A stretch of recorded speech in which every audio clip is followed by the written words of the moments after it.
The way you treat yourself is the way life treats you. So why do you keep being hard with yourself, right? Why do you keep expecting um, to be perfect, even subconsciously? Why to try to keep things under control all the time?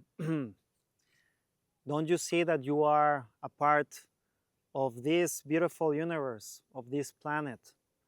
What makes you different from the trees or from the stars or from the planets? There's no difference in that. It's just the mind and the belief systems that were never yours.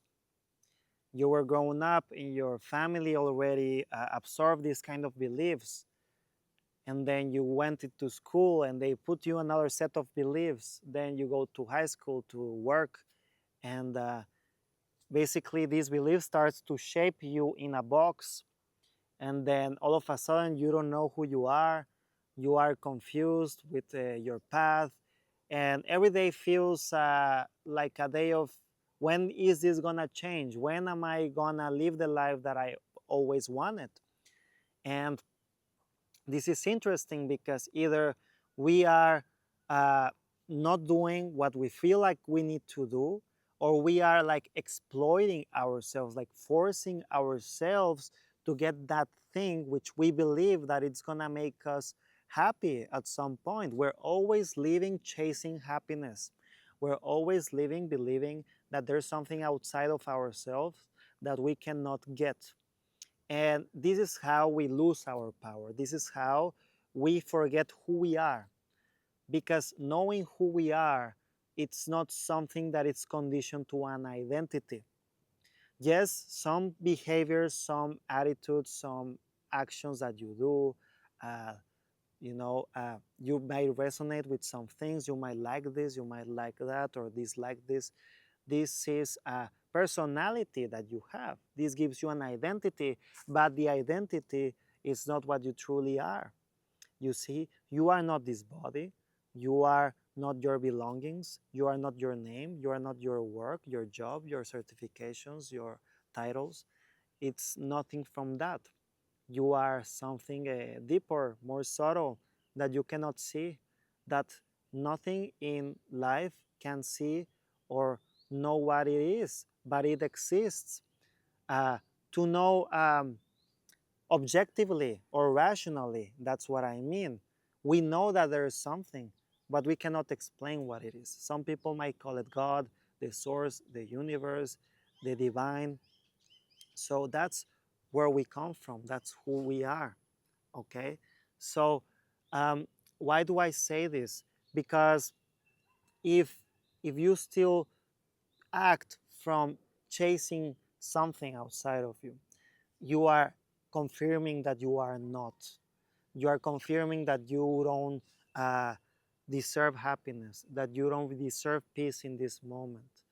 And this is one of the ways that you basically drain yourself by doing things that they don't even feel good for you. You want to make a lot of money, perhaps. You want to, I don't know, become really strong in the gym or something like that, you know. And then it's not because you want to, but because you want to get something from that, something that you believe it's not in you. And it's a feeling. Those things that you might be looking for, they are giving you a feeling, you see. So, for example, uh, as I've been discovering my connection with God, with the Creator, I have made an intimate relationship with God. It's a thing between me and God.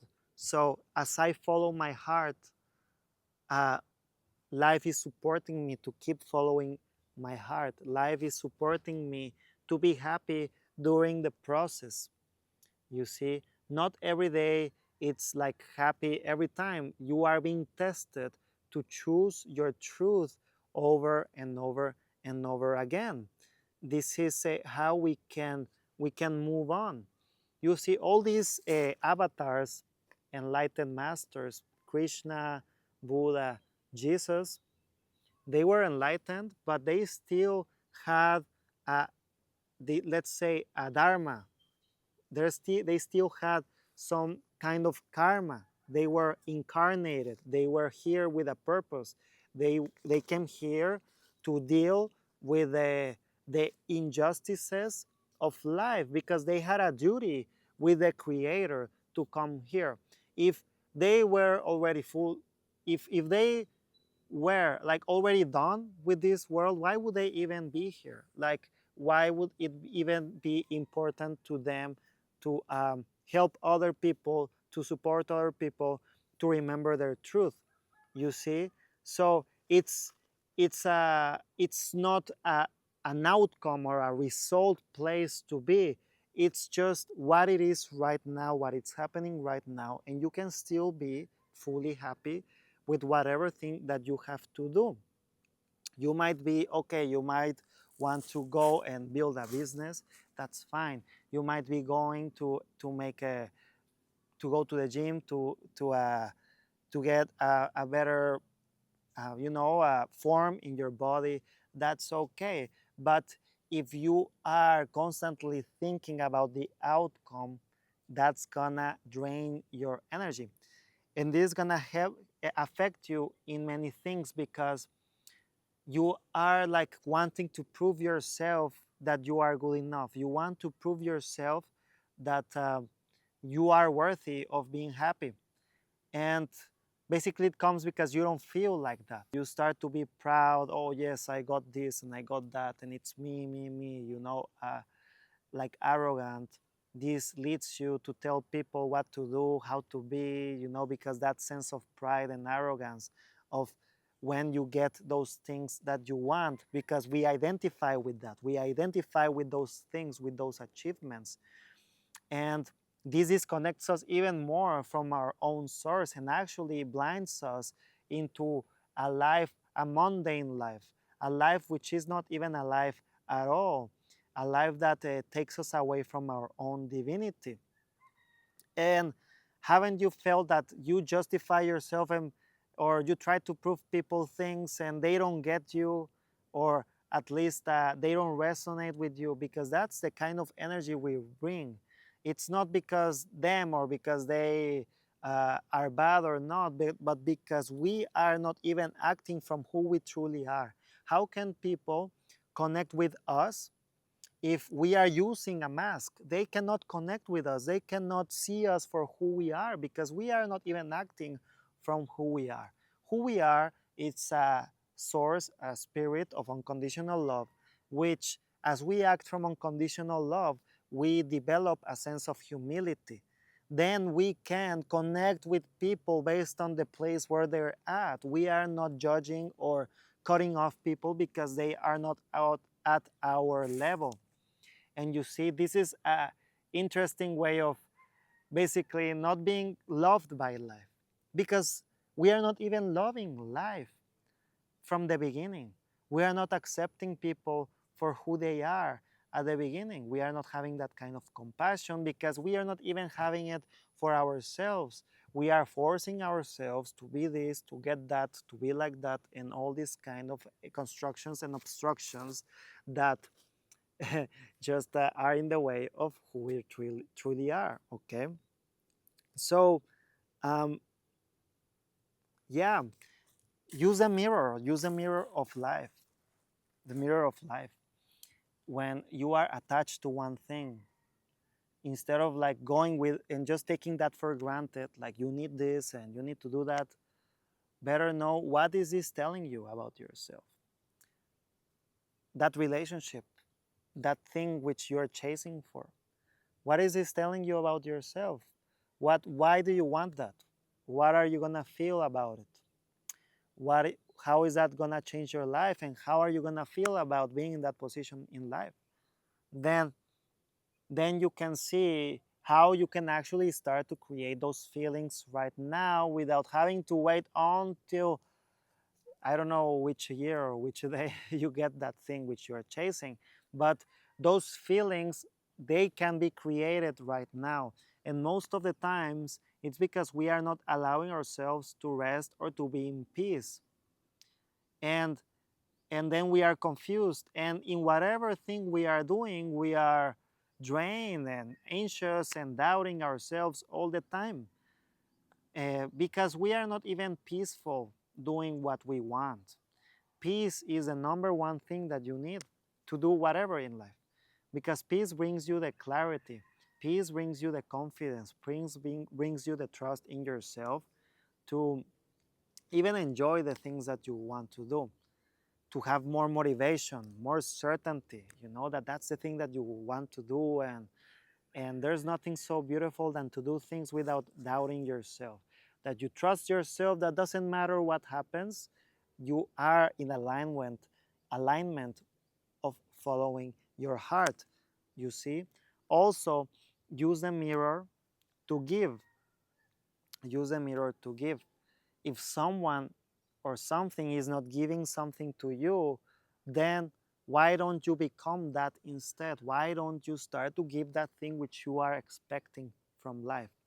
Toltec wisdom, the Toltecs say that you can take as much from life if you give that. So basically, the more you give, the more you can take from life, no problem. The more plants, the more seeds you plant, the more you can harvest.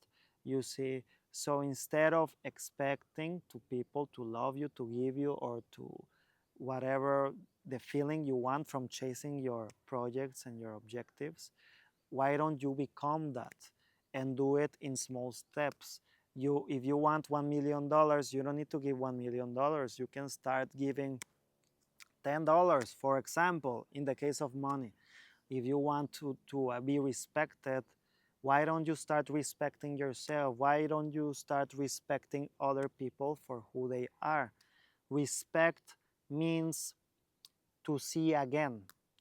Re means again, and spect comes from specere, which means to spectate, like a spectator, to see, observe, so to look again, to see things for what they are.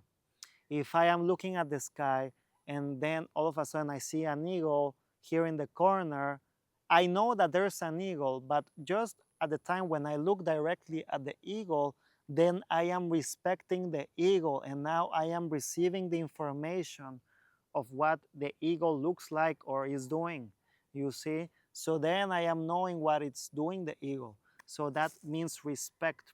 And yesterday I was thinking, yeah, respecting life for what it is, respecting life, the divinity of everything that exists in this life, of all existence, respecting the purpose of everything in existence, then we can truly see what life is telling us, what life is wanting us to do, to be part of all this beautiful creation that we were given as a gift, to be part of this. Every day we are at the place that we need to be. We are part of the process of life. There's a bigger picture in all of this. It's not only about us, and it's not about idealizing or romanticizing, but it's a fact. You see, it needs some sort of, or a lot of humbleness and surrendering to this experience, so that we can fully be supported to feel that role that we were assigned as spirits and human beings in this life, and stop trying to fight the battles that don't belong to us, the battles that were imposed to us from the since we were born. Even since we were born from the womb, we were already traumatized with all this, the hospital, and the wicked ways of giving birth to a beautiful baby. Okay, so I hope you like this video, and yeah, if you feel like you want to trust yourself more, to be more confident, to stop overthinking yourself, to also to stop getting triggered by others, If you want to set healthy boundaries, if you want to express yourself fully without feeling guilty, if you want to make your own choices without fear of disappointing others or worrying about what other people think about you or chasing that validation, I have a self-trust guide. It brings 5 steps to stop doubting yourself. So if that's you, then just look in the link below and you can download it. And yeah, there will be a video that will explain you how to use this guide. So yeah, take care. My name is Isa. Don't forget to like and subscribe if you like this video. And here on the left, you can find the link to the next video. Take care.